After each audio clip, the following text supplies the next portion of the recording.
Hello दोस्तों। आज हम बात करेंगे कि कल बाजार गैप अप खुलेगा या गैप डाउन, खास तौर पे निफ्टी और बैंक निफ्टी के की लेवल्स और पॉसिबल ट्रेडिंग सिनेरियोज के बारे में। अगर आप ट्रेड करते हो और प्लान बनाना चाह रहे हो तो ये वीडियो को पूरी देख लेना, ये लेवल्स कल आपके लिए काम आ सकते हैं। आज ग्लोबल मार्केट से पॉजिटिव क्यूज मिले हैं जिससे इंडियन मार्केट में स्ट्रेंथ का चांस बना हुआ है, लेकिन हमेशा जैसे ही ओपन होता है कंफर्म हो जाता है कि ट्रेंड रियल है या फेक।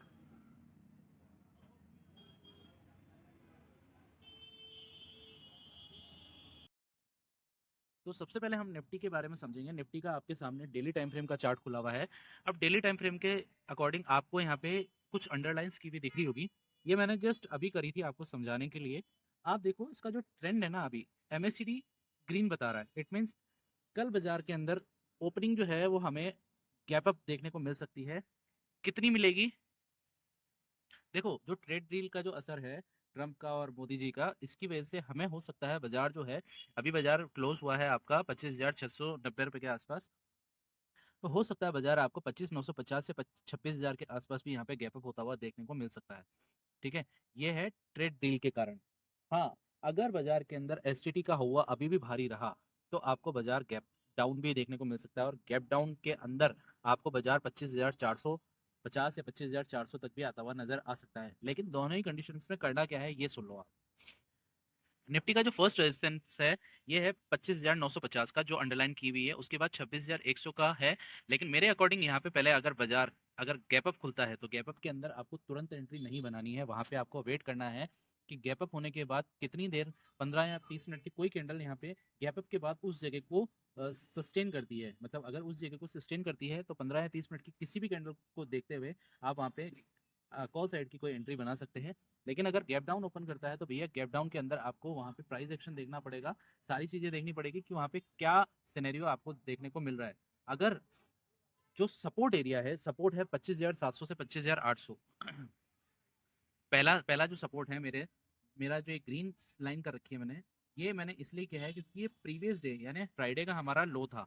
अगर इस लो को रेस्पेक्ट करती है मंडे वाले दिन की कैंडल, अगर मंडे वाले दिन अगर इस फ्राइडे के लो को सस्टेन करती है और यहीं से अगर ऊपर जाने की कोशिश करती है तो हम इसे एक अच्छा खासा सपोर्ट मानेंगे। लेकिन हाँ, अगर ये सपोर्ट भी अगर टूटता है तो भैया फिर 25,184 ही आता हुआ नजर आएगा, क्योंकि वो वहाँ पे 200 मूविंग एवरेज का सपोर्ट जोन है। आप यहाँ पे देख सकते हो, ये 200 मूविंग एवरेज का सपोर्ट जोन है।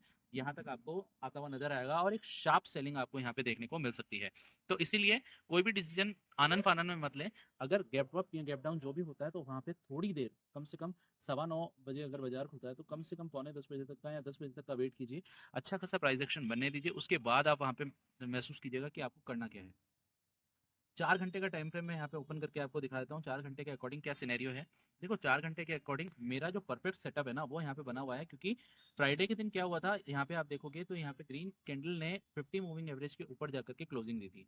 डेली टाइम फ्रेम में भी सेम सिनेरियो है, डेली टाइम फ्रेम में भी सेम सिनेरियो है। तो इसलिए मुझे लगता है कि गैप अप के साथ में चांसेस ज्यादा हैं। लेकिन हाँ, 25,760 4 घंटे के अकॉर्डिंग, 25,760 फिर 25,950, ये दो रेजिस्टेंस एरिया है जहां से मुझे लगता है कि निफ्टी वापस से नीचे आने की कोशिश करेगा। अगर यहाँ पे हम बॉलिंजर बैंड को एक्टिव करते हैं, अगर यहाँ पे हम बॉलिंजर बैंड को एक्टिव करते हैं यहाँ पे, तो वहाँ पे हमें दिखेगा कि ऊपर की तरफ रास्ता बहुत है अभी खुला हुआ। देखो यहाँ पे खोलने की कोशिश करता हूँ मैं, 1 मिनट होल्ड कीजिएगा।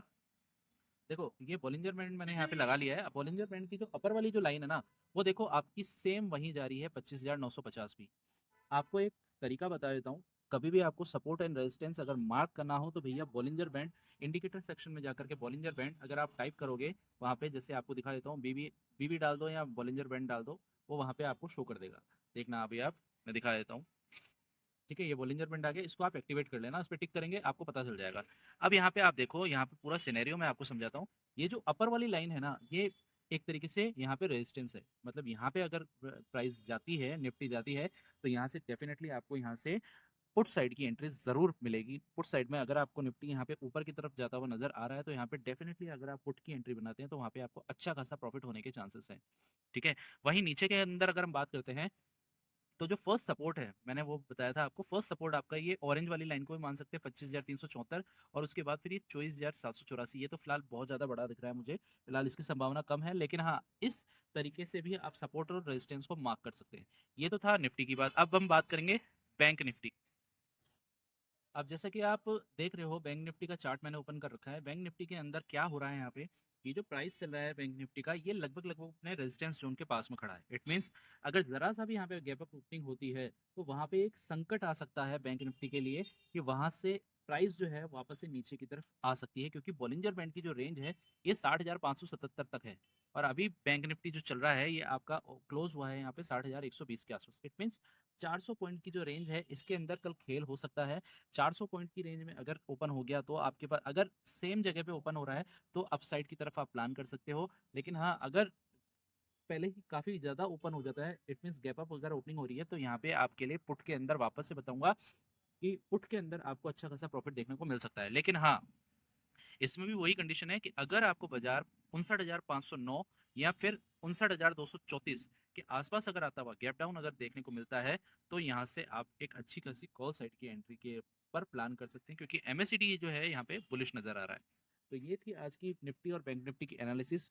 होप आप लोगों को समझ आया होगा। अगर फिर भी किसी तरह की कोई क्वेरी है तो आप मुझसे कमेंट करके पूछ सकते हैं। बाकी आपका ये दोस्त मार्केट बाबा हमेशा आपकी हेल्प के लिए तैयार है। आपको स्टॉक से रिलेटेड, मार्केट से रिलेटेड किसी भी तरह की कोई भी क्वेरी आपको नज़र आती है तो आप मुझसे कमेंट के थ्रू या व्हाट्सएप के थ्रू आप मुझसे कनेक्ट हो सकते हैं और बात कर सकते हैं। आज के लिए फ़िलहाल इतना ही। मिलता हूँ आपसे कल एक नए स्टॉक और नई एनालिसिस के साथ। तब तक के लिए thank you so much guys.